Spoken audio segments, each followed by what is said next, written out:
Yield 2 minutes to the congressman from Florida's 19th district, new freshman, certainly not shy about getting out there and getting his feet wet and getting after here. So we really appreciate that. And my colleague, Byron Donalds.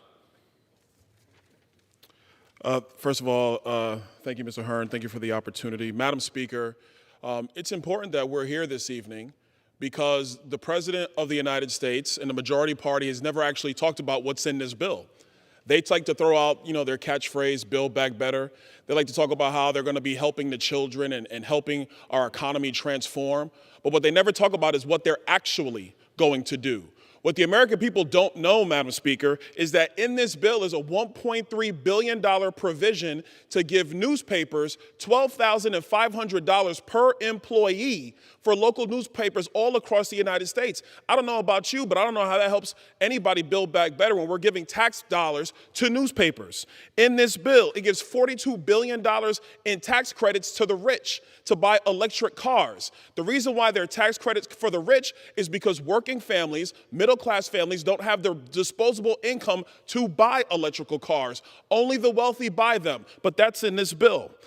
The administration wants to give the IRS access to your checking accounts.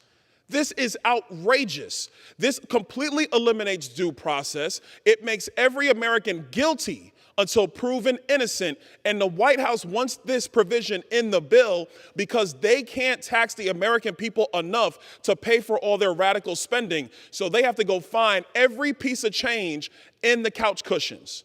The only time in American history we unleashed the IRS on checking accounts and on bank accounts was when we allowed for currency transaction reports to track drug cartels and businesses breaking the law from laundering money in the United States because of drugs and terrorism. That is when we unleashed currency transaction reports on transactions in the United States. It's never been done in any other time, but Joe Biden wants to do it to every American. And make no mistakes, America, it is to every American.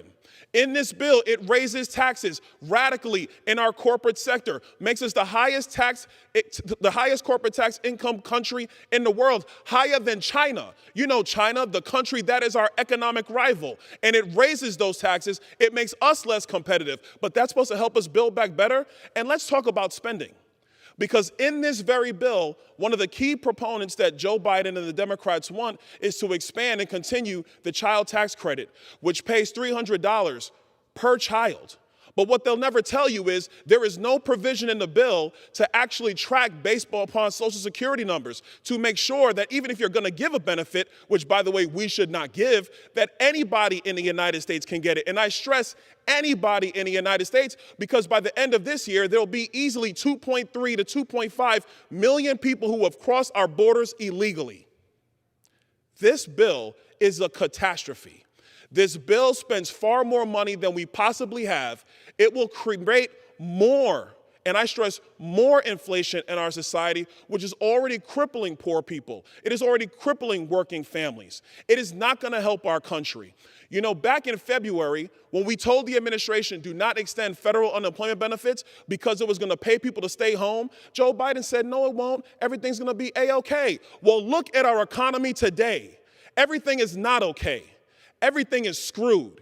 And if we listen to Joe Biden, somebody who's never been right, somebody who's never had a job one day in his life, about what it's going to take to actually allow our economy to thrive and prosper, our country is going to see its last great days.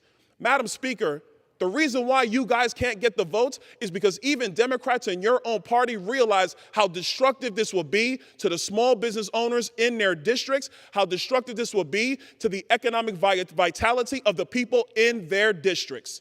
You can't get the votes. It's time to stand down. This bill is a disaster, and I yield back. I'd like to thank the